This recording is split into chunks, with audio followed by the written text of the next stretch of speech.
8 துறையிலுமே PhD அப்படின்றது, அதாவது முனைவர் ஆய்வு பட்டம் அப்படின்றது ஆய்வாளர்கள்ன்றது இருக்காங்க. மொத்தமா இப்போதைக்கு பார்த்தோம் அப்படின்னா 8 துறையிலும் சேர்த்து ஏறக்குறைய 70க்கும் மேற்பட்ட முனைவர் பட்ட ஆராய்ச்சியாளர்கள் நம்ம பெரியார் பல்கலைக்கழக பட்டமளிப்பு மற்றும் ஆராய்ச்சி மைய வளாகத்துல அவங்களுடைய முனைவர் பட்ட ஆய்வு செய்துட்டு வராங்க. இதுக்கு இப்போ வரலும் பார்த்தீங்கன்னா, இதுக்கு முன்னாடி வரலும் கிட்டத்தட்ட நம்ம ஒவ்வொரு துறையிலையும் உதாரணமா வந்து பிசிக்ஸ்ல 9 டாக்டர் பட்டம், முனைவர் பட்ட ஆராய்ச்சி நிறைவு செய்திருக்காங்க.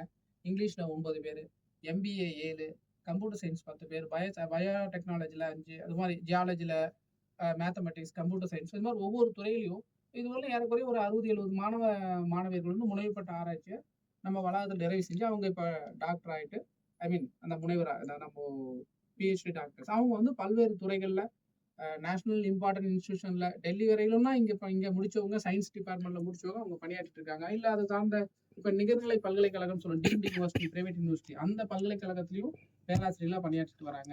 கல்லூரியில பணியாற்றிட்டு இருக்காங்க. அப்ப இன்றைக்கு காலகட்டத்துல வந்து பிஹெச்டி படிக்கிறதுக்கு என்ன அப்படின்னா, நீங்க பிஜி முடிச்சாலே டைரக்டா இமீடியட்டா பிஹெச்டி நம்ம ஜாயின் பண்ணிக்கலாம். அதுக்கு என்னன்னா யுஜிசி பல்கலைக்கழக மானியக் குழு அவங்களுடைய வழிகாட்டல் பிரகாரம் ஒவ்வொரு பல்கலைக்கழகமும் இந்த பிஹெச்டில சேர்வதற்கான ஒரு நுழைவுத் தேர்வு நடத்துறாங்க. அது ஒவ்வொரு பல்கலைக்கழகமும் ஆண்டுக்கு 2 முறை நடத்துவாங்க. நம்ம பெரியார் பல்கலைக்கழகத்தை பொறுத்தவரையிலும் ஜூன் மாசம் ஒரு தேர்வும், டிசம்பர்ல ஒரு தேர்வும் அவங்க நடத்துவாங்க. அதுக்கான அறிவிப்பு வந்து செய்தித்தாள்ல வரும், அல்லது பெரியார் யூனிவர்சிட்டியுடைய வெப்சைட்ல பார்த்தீங்கன்னாலே அந்த வெப்சைட்லயே அதுக்கான அறிவிப்புகள் கொடுக்கப்பட்டிருக்கும். அப்ப அதை பொறுத்து நீங்க அதை அப்ளை பண்ணிட்டுனா அந்த பல்கலைக்கழக வளாகத்திலயோ அல்லது அருகாமையில் இருக்கக்கூடிய கல்லூரியில அந்த நுழைவுத் தேர்வு நடத்தப்படும். அந்த நுழைவுத் தேர்வுல நீங்க கலந்துட்டு அந்த நுழைவுத் தேர்வுல தகுதி பெறுவதற்கான மார்க்கை நீங்க எடுத்தாலே பிஹெச்டி படிக்கிறதுக்கான நீங்க தகுதி அடையறீங்க. அது மட்டும் இல்ல, இப்ப யூஜிசில நெட் எக்ஸாம் நடத்துறாங்க. அந்த நெட் எக்ஸாமினேஷன்ல பிஹெச்டிக்கு எலிஜிபிள்னு ஒரு கேட்டகரி. மொத்தம் அதுல 3, அதாவது உதவி பேராசிரியர் மற்றும் ஜேஆர்எஃப் அப்படின்ற ஒரு அசிஸ்டன்ட் ப்ரொஃபசர், ஜேஆர்எஃப் அப்படின்ற ஒரு கேட்டகரியும், வெறும் அசிஸ்டன்ட் ப்ரொஃபசருக்கு மட்டும் எலிஜிபிள், அல்லது பிஹெச்டி ஜாயின் பண்றதுக்கு சேர்வதற்கான ஒரு தகுதி. இப்ப இந்த 3 விஷயங்கள்ல அவங்க அந்த என்ட்ரன்ஸ் ஐ மீன் நெட் எக்ஸாம் நடத்துறாங்க. இதுல நீங்க நெட் எக்ஸாம் பிஹெச்டி எலிஜிபிள் ஆனாலும் நீங்க பிஹெச்டி ஜாயின் பண்ணலாம். அந்த பிஜி முன்ன வந்து பார்த்தீங்கன்னா எம்ஃபில் முடிச்சுட்டும் வராங்க. பட் இப்ப நீங்க பிஜி முடிச்சா உடனடியா ஒரே வருஷத்துல நீங்க பிஹெச்டி ஜாயின் பண்ணலாம். அப்ப இது வந்து முழு நேரம், அதாவது ஃபுல் டைம், பார்ட் டைம் அப்படின்னு சொல்லி 2 கேட்டகரியில இந்த பிஹெச்டி எல்லா பல்கலைக்கழகத்திலும் வழங்கப்படுது. இப்ப நம்ம பெரியார் பல்கலைக்கழக பட்டமளிப்பு மற்றும் ஆராய்ச்சி மைய வளாகம் அப்படின்னு பார்த்தோம்னா, இங்கேயும் எல்லா துறையிலுமே வந்து ஃபுல் டைம், பார்ட் டைம் இந்த 2 கேட்டகரியிலுமே 2 ஸ்ட்ரீம்லயுமே பிஹெச்டி மாணவிகள் பயின்று தான் இருக்காங்க. ஃபுல் டைம் அப்படின்னு பார்க்கும்போது பிஜி முடிச்ச மாணவர்கள் வந்து குறைந்தபட்சம் 3 ஆண்டுகள் அவங்க நேரடியா வந்து இப்ப எப்படி நீங்க பிஜி படிக்கும் வகுப்புகளுக்கு வரீங்களோ அதே மாதிரி பிஹெச்டி ஃபுல் டைம் அப்படின்னாக்கா அவங்க தினந்தோறும் நம்ம ஆராய்ச்சி மையத்துக்கு வரணும். நெறியாளர்களை பார்த்து அவங்க கொடுக்குற அறிவுரைகள், அவங்க கொடுக்குற ஆராய்ச்சி சார்ந்த விஷயங்களை அவங்க செயல்படுத்தி செய்யணும். அதன் பிறகு ஒவ்வொரு அதுல பல்வேறு படிநிலைகள் இருக்கு. ஸோ இதெல்லாம் இந்த 3 ஆண்டுகளுக்கு அப்புறம் நீங்க அப்புறம் பிஹெச்டி தீசிஸ் சப்மிட் பண்ணா தென் வைவா, பிஹெச்டி அவார்டு இதெல்லாமே உங்களுக்கு தொடர்ந்து நடைபெறும்னு வச்சுக்கோங்களேன். அதே போலதான் அறிவியல் சார்ந்த பாடப்பிரிவுகளிலும் நடக்கக்கூடிய விஷயங்கள். பார்ட் டைம் அப்படின்னாக்கா நீங்க எங்கேயாவது பணியாற்றிட்டு இருக்கணும். இப்ப உதாரணமா பிஜி முடிச்ச உடனே நம்ம பார்ட் டைம் சேர முடியாது. நீங்க வந்து குறைந்தபட்சம் 2 ஆண்டுகள் வந்து கல்வி பணி சார்ந்த அனுபவம் உங்களுக்கு இருக்கணும். அல்லது நீங்க ஸ்கூல்ல கவர்மெண்ட் ஸ்கூல்ல ஏதாவது ஒர்க் பண்ணிட்டு இருக்கீங்க அப்படின்னாக்கா நீங்க பார்ட் டைம்ல சேரலாம். அல்லது பிரைவேட் காலேஜஸ்ல ஏதாவது ஒர்க் பண்ணிட்டு இருக்கீங்க, அதுவும் பிரைவேட் காலேஜஸ் அப்படின்னு பார்க்கலாம். நம்ம தருமபுரி பெரியார் பல்கலைக்கழகத்துடைய நான் 4 மாவட்டம் சொன்னேன் இல்லையா? அப்ப பெரியார் பல்கலைக்கழகத்துக்கு இந்த தருமபுரி, சேலம், கிருஷ்ணகிரி, நாமக்கல் இந்த 4 மாவட்டத்துல இருக்க கல்லூரிகள் பெரியார் பல்கலைக்கழகத்தோட இணைவு பெற்றிருக்கு. அப்ப இந்த 4 மாவட்டத்துக்குள்ள இருக்கக்கூடிய ஏதாவது கல்லூரிகள்ல நீங்க பணியாற்றக்கூடிய ஆசிரியர்களா இருந்தீங்கன்னா இந்த பார்ட் டைம்ல நீங்க சேரலாம். சார், இப்போ நம்ம யூனிவர்சிட்டியில் வந்து சேரணும்னா ஃபர்ஸ்ட் பேரண்ட்ஸாக இருந்தாலும் சரி, ஸ்டூடெண்ட்டாக இருந்தாலும் சரி, ஃபர்ஸ்ட் ஃபீஸ் பற்றி தான் நினைப்பாங்க. எவ்வளோ இருக்கும் ஃபீஸு அப்படின்னு நினச்சி பயப்படுவாங்க. அந்த மாதிரி அந்த ஃபீஸ் ஸ்ட்ரக்சர் பற்றி சொல்லுங்கள் சார். அண்ட் அது வந்து ரிட்டன் ஸ்டூடெண்ட்ஸ் வந்து எப்படி வாங்கிக்கிறாங்க, எது மூலியமா அப்படின்றத பற்றி சொல்லுங்கள். நல்ல ஒரு அருமையான கேள்விமா. அதாவது இப்போ நம்ம பொதுவா அரசு நிறுவனம் அப்படின்னாலே நமக்கு அந்த கல்வி கட்டணம் சார்ந்த பயம் தேவையில்லை. ஏன்னா இது வந்து பெரியார் பல்கலைக்கழகம் வந்து முழுக்க ஒரு அரசு பல்கலைக்கழகம். அந்த அரசு பல்கலைக்கழகத்துடைய இன்னொரு வளாகமாக தான் தருமபுரியில நம்ம இந்த தருமபுரி பெரியார் பல்கலைக்கழக பட்டமளிப்பு மற்றும் ஆராய்ச்சி மையம் பைசலியில் செயல்பட்டு வருது. இதுல வந்து இப்போ உதாரணமா கல்லூரிகள் அப்படின்னு பார்த்தோம்னாக்கா, நம்ம இந்த பருவ கட்டணம் செமஸ்டர் ஃபீஸ் அப்படின்னு சொல்லுவாங்க. அது யூஜி கோர்ஸா இருந்தாலும் சரி, பிஜி கோர்ஸா இருந்தாலும் சரி, அது செமஸ்டர் ஃபீஸ் அப்படின்னு சொல்லி அதுதான் நீங்க ஏன்னா நீங்க யூஜி படிச்ச கல்லூரியில அப்படிதான் நீங்க பே பண்ணியிருப்பீங்க. பட் இங்க நம்ம இது வந்து ஒரு அரசு பல்கலைக்கழகம் அப்படின்றதுனால, இங்க வந்து செமஸ்டர் ஃபீஸ் எல்லாம் கிடையாது. வருஷத்துக்கு ஒரு முறை. இப்ப நீங்க ஃபர்ஸ்ட் இயர் ஜாயின் பண்றீங்க அப்படின்னாக்கா, அந்த ஃபர்ஸ்ட் இயர் ஜாயின் பண்ணக்குள்ள சேர்க்கை கட்டணம், இந்த ம இதெல்லாம் சேர்த்து உங்களுக்கு ஒரு குறிப்பிட்ட தொகை. இப்போ உதாரணமா எம்.ஏ இங்கிலீஷ் அப்படின்னு வச்சுக்கோங்க. எம்.ஏ இங்கிலீஷ் அப்படின்னக்குள்ள உங்களுக்கு ஒரு ரூ. 7,000 அவ்வளோதான். மொத்த வருஷத்துக்கே உங்களுக்கு அவ்வளோதான் ஃபீஸ் வரும். அதேபோல அடுத்த ஆண்டு அப்படின்னக்குள்ள அவங்களுக்கு ஒரு ரூ. 5,000லேருந்து ஒரு ரூ. 5,500 ஏறக்குறைய ஒரு ரூ. 6,000 வரும்னு வச்சுக்கோங்க. இதுதான் வந்து நீங்க 2 ஆண்டுகளுக்கு கட்டக்கூடிய மொத்தமாவே சேர்த்தனாலே ஒரு 12,000 13,000 தான் நீங்க எம்.ஏ இங்கிலீஷ் அப்படின்னு கட்டக்கூடிய கட்டணம். சாரி இவ்வளோ இருக்கா? அப்படின்னா அது நம்ம அது சிந்தனையை பொறுத்து. இன்னொரு விஷயம் என்ன அப்படின்னாக்கா, இணைப்பில் இருக்கும் நேர வரவேற்போம். வருக வணக்கம்.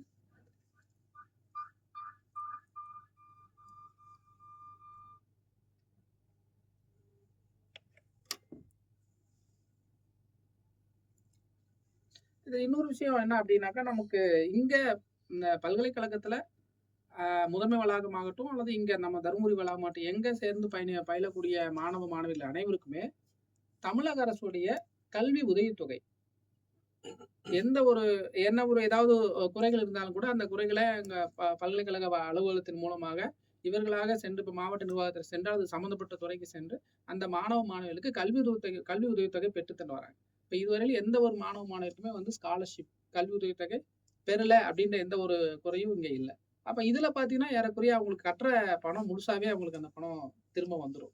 இப்போ உதாரணமா ஒரு ஒரு எம்பிசி மாணவர்கள் இருக்காங்க, அல்லது பிசி மாணவர்கள் இருக்காங்க, அல்லது எஸ்சி எஸ்டி மாணவர்கள் இருக்காங்கனாக்கா அவங்களுடைய முழு தொகையுமே அவங்களுக்கு வந்து திரும்ப கல்வி உதவித்தொகையா வந்துருது. அப்போ கல்வி உதவித்தொகையா அவங்களுக்கு திரும்ப கொடுத்துறாங்க. இந்த அரசு கொடுக்குற உதவித்தொகை மட்டும் இல்லாம பல்கலைக்கழகத்தின் சார்பாக 2 தனிப்பட்ட கல்வி உதவித்தொகை வழங்கப்பட்டு வருது. அதுல ஒண்ணு சொல்லணும் அப்படின்னாக்கா, அதாவது ரொம்ப பின்தங்கிய மாணவ மாணவிகள் உதாரணமா அதாவது பெற்றோர்கள் இல்ல, அல்லது ஒரு பெற்றோர் தான் இருக்காங்க. ரொம்ப ஒரு பின்தங்கிய வாழ்வியல் விளிம்பு நிலையில இருக்காங்க. ஸோ இது உண்மையாலுமே இருக்கு அப்படின்னாக்கா, அவங்க கிட்ட இதுக்கான ஒரு அறிவிப்பு குடுத்து, அவர்களுக்கு அந்த விண்ணப்பம் குடுத்து வாங்கி, நம்ம பல்கலைக்கழக வளாகத்திலேயே நம்ம தருமபுரி பல்கலைக்கழக வளாகத்திலேயே ஒரு குழு ஏற்படுத்தப்பட்டு, அந்த மாணவர்களோட ஒரு நேரடி நேர்முக தேர்வு நடத்தி, அந்த பயனுள்ள அல்லது ஒரு தகுதி வாய்ந்த மாணவ மாணவிகளுக்கு இந்த உதவித்தொகை, அதாவது அவங்களுக்கு அந்த கல்வி உதவித்தொகை அதாவது பண்ற ஃபீஸே இல்லாம, அவங்க ஃப்ரீயா படிக்கிற மாரி அரசு சார்பா நம்ம பல்கலைக்கழகம் சார்பாக செய்யப்பட்டு வருது. அதோடு மட்டும் இல்லாம, இப்ப அந்த மொத்த ஒரு கல்வியாண்டுக்கு அங்க படிக்கக்கூடிய எல்லா துறைகளையும் சேர்த்து, யார் அதிகபட்ச மார்க் எடுத்திருக்காங்களோ, அதிகபட்ச பெர்சன்டேஜ் எடுத்திருக்காங்களோ யுஜில, அவங்களுக்கும் ஒரு கல்வி உதவித்தொகையோ அல்லது அந்த படிக்கக்கூடிய பாடப்பிரிவுகளுக்கு சம்பந்தமான கல்வித்தொகையில வந்து ஒரு சலுகையோ வழங்கப்பட்டு வருது. ஸோ இது மாதிரி வந்து கல்வி உதவித்தொகை சார்ந்த விஷயங்களோ அல்லது கல்வி கட்டணம் சார்ந்த விஷயங்களை பத்தி பெற்றோர்களோ மாணவர்களோ பயப்பட வேண்டிய அவசியம் இல்லை. ஏன்னா அரசு பல்கலைக்கழகம் அப்படிங்கிறதுனால இதை தாண்டி வேற எந்த ஒரு பணமும் இங்க வசூலிக்க மாட்டாங்க. பஸ் கட்டணம் அல்லது ஸ்கூல் ஃபீஸ், யூனிஃபார்ம் ஃபீஸ் இந்த மாதிரி ஃபீஸ் எல்லாம் வந்து ஒன்றும் நாங்க ஏன்னா முழுக்க முழுக்க அரசு அப்படின்றதால ரூ. 1 இங்க நம்ம வசூலிக்கப்பட்டாலும் அரசுடைய கவனத்துக்கும் இங்க சம்பந்தப்பட்ட அதிகாரிகளுடைய கவனத்துக்கு செல்லப்பட்டுதான் அந்த வந்து பணம் வசூலிக்கப்படும். அதனால நீங்க என்ன உங்களுக்கு சேர்க்கை தொடர்பான விஷயங்கள்ல கொடுக்கப்படுவது நீங்க வெப்சைட்ல பெரியார் பல்கலைக்கழக வெப்சைட்டான www.periyaruniversity.ac.in இந்த வெப்சைட்ல போனாலே உங்களுக்கு 2 அதாவது சேலம் பெரியார் பல்கலைக்கழக முதன்மை வளாகத்துக்கும் நம்ம தருமபுரி வளாகத்துக்குமான சேர்க்கை தொடர்பான அறிவிப்பு கொடுத்துருப்பாங்க. அந்த அறிவிப்பிலேயே ப்ராஸ்பெக்டஸ் தகவல் தொகுப்புல இந்த ஃபீஸ் தொடர்பான எல்லா விஷயங்களும் அதுல இருக்கும். அப்ப நீங்க அப்ளை பண்றதுக்கு முன்னாடியே அந்த ஃபீஸ் சம்பந்தமான விஷயங்கள் நீங்க முதல் வருஷத்துக்கு என்ன, 2ஆம் வருஷத்துக்கு என்னன்றதை நல்லா தெளிவா நீங்க அதுல பெற்றோர்களாகவும் சரி, மாணவர்களும் சரி அதை நம்ம பார்த்துக்கலாம். அப்படி சம்பந்தப்பட்ட ஏதாவது உங்களுக்கு தகவல் அதாவது மேற்கொண்டு தகவல் தேவைப்படுது அப்படின்னாக்கா, எங்க நம்ம தருமபுரி பெரியார் பல்கலைக்கழக பட்டமளிப்பு ஆராய்ச்சி மையம் பைசலில் செயல்பட்டு வரக்கூடிய அந்த கல்வி மையத்துடைய அலுவலக தொலைபேசி எண் 04342 04342 266399 266 399 இந்த அலுவலக எண்ணுக்கு நீங்க தொடர்பு கொண்டீங்க அப்படின்னாக்கா, உங்களுக்கு அங்க அலுவலகத்துல இருக்கக்கூடிய அலுவலக ஊழியர்கள் உங்களுக்கு தொடர்பான தேவையான தகவல்களை கொடுப்பாங்க. அல்லது அவங்க சம்பந்தப்பட்ட துறை பேராசிரியர்கள், துறை பிற தலைவர்கள் இவர்களுடைய தொலைபேசி எண்களோ அல்லது அவங்களோட பேசுவதற்கான வாய்ப்பு பெற்றோர்களுக்கு இருக்கும். ஸோ எந்த ஒரு சந்தேகம் அப்படின்னாலும் அவங்க நீங்க தொடர்பு கொண்டாங்க அப்படின்னாக்கா தக்க தகவல்கள் வழங்கப்படும்.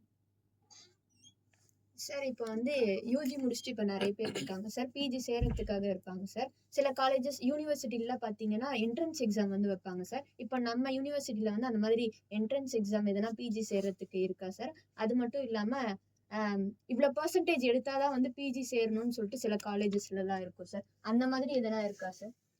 இல்ல இப்போ நம்ம நம்ம பெரியார் பல்கலைக்கழக சேலம் முதுமை வளாகமாகட்டும் அல்லது நம்ம பெரியார் பல்கலைக்கழக பட்டமளிப்பு மற்றும் ஆராய்ச்சி மையம் பைசலி வளாகமாகட்டும், ரெண்டுலையுமே வந்து நீங்க சொன்ன மாதிரி நுழைவுத் தேர்வு எழுதி அதன் மூலமா சேர்க்கை பெறக்கூடிய துறைகளும் இருக்கு. நுழைவுத் தேர்வு இல்லாம நேரடியாக சேர்க்கை பெறக்கூடிய துறைகளும் இருக்கு. அப்போ உதாரணமா நம்ம பெரியார் பல்கலைக்கழக பட்டமளிப்பு மற்றும் ஆராய்ச்சி மையம் பைசலி வளாகத்திலே பார்த்தோம் அப்படின்னாக்கா எம்பிஏ இந்த துறைக்கு, ஏன்னா அதிகப்படியான மாணவர்கள் இப்போ உதாரணமா வந்து 60 சீட்டு தான் அந்த எம்பிஏ துறைக்கு ஒதுக்கப்பட்டிருக்கூடிய எண்ணிக்கையிலான மாணவர்கள் அவ்வளவுதான் சேர்த்த முடியும். பட் இதுக்கு அதிகப்படியான மாணவர்கள் வந்து வராங்க. ஏன்னா எம்பிஏ பொறுத்தவரை இந்த பக்கம் தருமபுரி சேலம் மாவட்டங்கள்ல அரசு, இப்போ சேலம் மெயின் கேம்பஸ் விட்டா வேற வந்து நம்ம உலகத்துல எம்பிஏ வந்து அரசு நிறுவனத்துல இருக்கு. அதனால நிறைய நம்ம மாதிரி பின்தங்கிய ஏழை மாவட்டங்கிறதுனால ஏழை எளிய மாணவர்கள் வந்து நிறைய பேர் எம்பிஏ படிக்கிறதுக்கு அவங்க அணுகுறாங்க. அப்படிங்கும் போது அவங்கள எல்லாத்துக்கும் தகுதியுடையவர்களுக்கு வாய்ப்பு கொடுக்கணும். அப்படிங்கும் போது எம்பிஏ துறையை பொறுத்தவரை அவங்க நுழைவுத் தேர்வு மூலியமா தான் எல்லா அப்ளிகேஷனும் ரிசீவ் பண்ணிட்டு நுழைவுத் தேர்வு கண்டக்ட் பண்ணி அதன் பிறகு அவங்க சேர்க்கை கொடுக்குறாங்க. மற்ற துறைகள் அப்படின்னு பார்க்கக்குள்ள MA English, MSc biotechnology, MSc computer science, MSc physics, mathematics, MCom இது எல்லாமே பார்த்தீங்கன்னா நேரடியாக சேர்க்கை. ஏன்னா இது வந்து சில இப்போ மற்ற கல்லூரிகளும் இருக்கு. அப்படிங்கிறதுனால அவங்களுக்கு என்ன, இன்னும் முன்னே திரு கார்த்தி அவர்கள் கேட்டது போல இதை பத்தி நிறைய பேருக்கு தெரியாததுனால அவங்க இப்படின்னு ஒன்று இருக்கா அப்படின்றது தெரியாத ஒரு விழிப்புணர்வு காரணத்தினால அவங்க பிற நிறுவனங்களுக்கு போறாங்க. ஒருவேளை இது தெரிஞ்சது அப்படின்னாக்கா அவங்க மீண்டும் வருவது, அதாவது இதை தொடர்பு கொள்வதற்கோ அல்லது இங்க வந்து சேர்வதற்கோ வாய்ப்புகள் இருக்கு அப்படின்னு நான் நம்புறேன். அந்த மாதிரியான துறைகளுக்கு நேரடியா அவங்க வந்தாங்க. ஏன்னா இப்போ 14ஆம் தேதி அப்ளிகேஷன் முடிஞ்சு இப்போ அப்ளிகேஷன் போயிட்டு இருக்கு. நேரடியா வந்தா நம்ம அலுவலகத்திலேயே அல்லது நம்ம துறையில எந்த துறை, உதாரணமா நீங்க எம்ஏ இங்கிலீஷ் ஜாயின் பண்ணாக்க அந்த துறையில நாங்க இருக்கோம், துறை பேராசிரியர் இருக்காங்க அல்லது மற்ற கௌரவர்கள் இருக்காங்க. அவங்க உடனடியா விண்ணப்பங்கள் அவங்களே ஃபில் பண்ணி கொடுத்து அவங்கள அட்மிஷன் நம்ம போட்டுப்போம். ஆனால் நேரடியா வந்தாலும் நம்ம அட்மிஷன் போட்டுக்கலாம். வேற ஏதாச்சும் கொஸ்டின்ஸ் இருக்கா உங்களுக்கு ப்ரொஃபஸர் கிட்ட? உங்களுடைய கேள்விகள் பியூலா கொடுங்க, கொஞ்சம் விரைவா.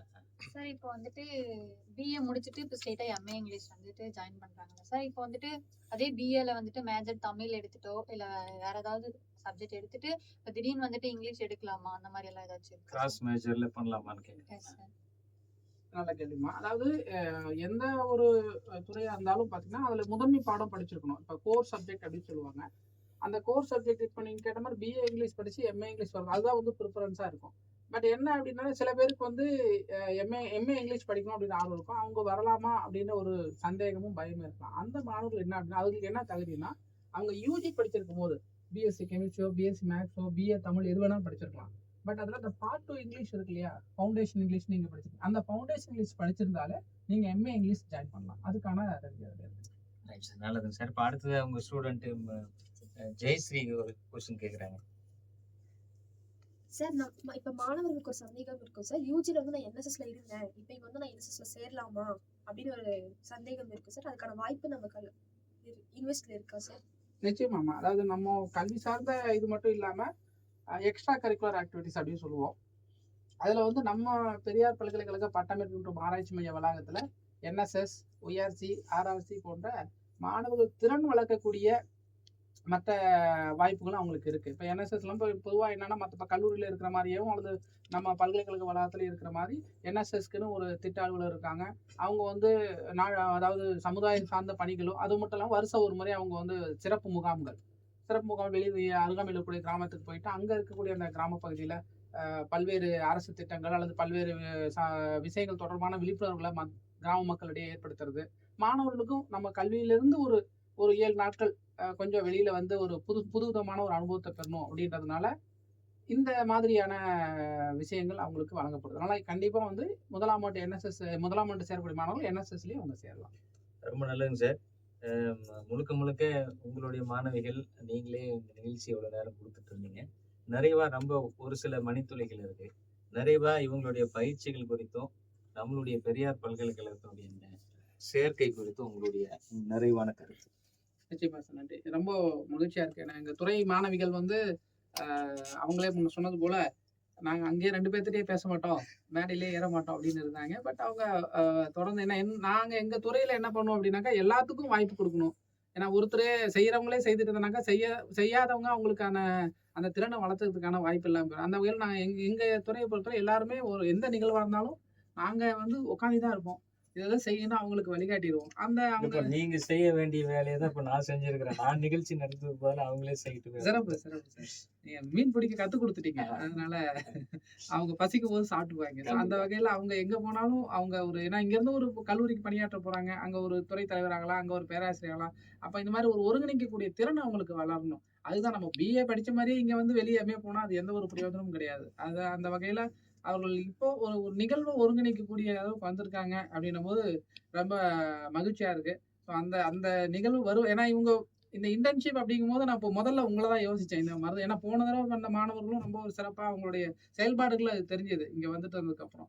ஸோ அது மாதிரி அடுத்து வரக்கூடிய மாணவர்கள் இருக்கணும் அப்படின்னு சில இடர்பாடுகள் இதில் இருந்தாலும் கூட, அதெல்லாம் உங்களுடைய ஒத்துழைப்பால அத மீண்டு செய்ய இந்த மாணவர்களுக்கு வாய்ப்பு குடுத்துருக்கோம். தொடர்ந்து இன்னும் வரக்கூடிய ஆண்டுகள்லயும் நீங்க இது போல எங்க மாணவர்களுக்கு வாய்ப்பு குடுக்கணும். இந்த மாணவ, மாணவிகளும் இது சிறப்பா செய்ததுக்கு ரொம்ப மகிழ்ச்சி. எங்க துறை சார்பாகவும், எங்களுடைய பெரியார் பல்கலை பட்டமளிப்பு ஆராய்ச்சி மையத்தின் சார்பாகவும், இயக்குனர் சார்பாகவும், இந்த மருதம் நெல்லி நிர்வாகத்திற்கும், இத மிக சிறப்பாக வழிநடத்திக் கொண்டிருக்கக்கூடிய திரு கார்த்தி மற்றும் உங்க குழுவினருக்கு எங்க துறை சார்பாக நெஞ்சார்ந்த நன்றிகளும், வாழ்த்துக்களும். தொடர்ந்து இப்ப எங்க பெரியார் பல்கலை பட்டமளிப்பு மற்றும் ஆராய்ச்சி மையம் இப்ப நம்ம அந்த சேர்க்கை தொடர்பான விஷயங்கள பேசிட்டு இருக்கோம். முன்னயே சொன்னது 8 துறைகள் இங்க செயல்பட்டு வருது. நிரந்தர பேராசிரியர் இருக்கிறது மட்டும் இல்லாம, இங்க பணியாற்றக்கூடிய அனைத்து பேராசிரியர்களுமே மத்திய அரசாங்கம், மாநில அரசாங்கத்துடைய நிதி நல்கை. இப்போ உதாரணமா பயோடெக்னாலஜி அப்படின்னு பார்த்தோம்னா, அவங்க ஏறக்குறைய ரூ. 1,50 கோடி அளவிலான நிதி வந்து அவங்க ஃபண்ட் வாங்கியிருக்காங்க. ICMR, Indian council for medical and research அந்த துறையில, டிஎஸ்டி தமிழ்நாடு துறைகள்ல இருந்து நிறைய வாங்கியிருக்காங்க. அதே போல காமர்ஸ் துறையில, ஆங்கில துறையில, பிசிக்ஸ், கெமிஸ்ட்ரி இந்த மாதிரி எல்லா துறைகள்லயுமே என்ன பண்ணியிருக்காங்கன்னா, அவங்க நிதி வாங்கி இந்த நிதிய வாங்குறது என்ன நிதி வாங்கி நாங்க அந்த பேராசிரியர்கள் வீட்டுக்கு எடுத்துட்டு போக முடியாது. அப்ப அவங்க தொடர்பான விஷயங்கள செய்து இந்த நிதி முழுசாவே அந்த அறிவியல் துறை அப்படின்னாக்கா, அவங்க ஆய்வகத்த வந்து மேம்படுத்துறதுக்கும், அந்த மாணவ, மாணவிகளுக்கு தேவையான ஆராய்ச்சி தொடர்பான விஷயங்கள அவங்க செய்து கொடுக்கறதுக்கும். அப்ப இந்த மாதிரி விஷயங்கள் ஒரு பல்கலைக்கழகம் அப்படிங்கும்போது, நேரடியா மாநில அரசுல இருந்தோ, மத்திய அரசுல இருந்தோ அவங்க அதிக நிதி பெறுவதற்கு தகுதியான பேராசிரியர் இங்க இருக்காங்க.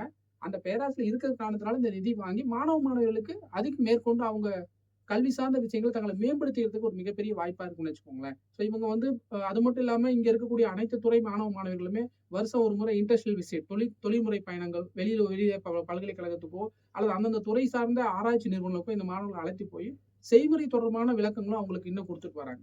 அப்ப அது மட்டும் இல்லாம முன்னே அவங்க சொன்னது போல பிற பல்கலைக்கழகத்துல இருக்கக்கூடிய இன்னும் பிற பேராசிரியர்களை இங்க வரவழைச்சு, இப்போ உதாரணமா இவங்களே இருக்காங்கன்னாக்கா, இப்ப பாண்டிச்சேரி மாதிரி மத்திய பல்கலைக்கழகத்துல நேரடியாக அங்க போய் அங்க இருக்க பேராசிரியர்கிட்ட பேசுறதோ, அவங்க கலந்துரையாடுறதோ ரொம்ப சிரமமான விஷயம். ஸோ இது மாதிரியான விஷயங்கள் அங்க இருக்க பேராசிரியர்கள் வாய்ப்பு கிடைக்கும்போது இங்க வந்து இவங்களோட ஒரு அறிவு சார்ந்த விஷயங்களை பகிர்ந்துக்கிறதுக்கான ஒரு வாய்ப்பையும் நாங்க பல்கலைக்கழகமா இருக்கிறதுக்குனால எங்களுக்கு இருக்கக்கூடிய தொடர்பை பயன்படுத்தி அந்த பேராசிரியர் இங்க வர வச்சு இவங்களுடைய கல்வி சார்ந்த விஷயங்களுக்கு முடிஞ்ச அளவுக்கு இந்த பெரியார் பல்கலைக்கழக பட்டமேற்பு மற்றும் ஆராய்ச்சி மையம் சிறப்பா செய்துட்டு வரும். இங்க இருக்க பேராசிரியர்களும் அது சார்ந்த விஷயங்களை சிறப்பா செய்துட்டு வராங்க.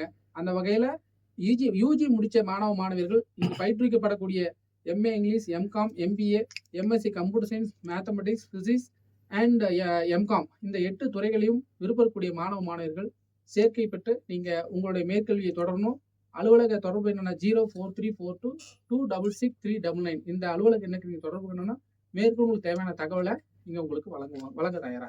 மிக்க நன்றிங்க ஐயா, உங்களுடைய வருகைக்கும் இந்த நிகழ்ச்சியை வந்து கொடுத்தமைக்கும். குறிப்பா அந்த மேற்படிப்பு உயர்கல்வியில அரசு பல்கலைக்கழகத்துல படிக்கிறதுக்கான ஒரு வாய்ப்பை கொடுத்துருக்கீங்க. 266399 முன்னாடி தருமபுரி எஸ்டிடி கோடு 04342266399 அப்படின்ற நம்பர்ல நம்ம மேற்கொண்டு சந்தேகங்களை கேட்டுக்கலாம். உங்களுடைய வருகைக்கும் உங்களுடைய அந்த கல்வி பணி மேலும் மேலும் சிறப்படைய மருதநெல்லி சமுதாய வானொலியின் சார்பாக எங்களுடைய அன்பான வாழ்த்துக்கள். நன்றி. நன்றி சார். இந்த மருதநெல்லி நிர்வாகத்துக்கு எங்களுடைய பல்கலைக்கழக சார்பாக இந்த வாய்ப்புக்கு மிகவும் நன்றி தெரிவித்து பாராட்டி தெரிவித்துள்ளேன். நன்றி, வணக்கம். நேயர்களே, நிறைவு பெறுகிறது.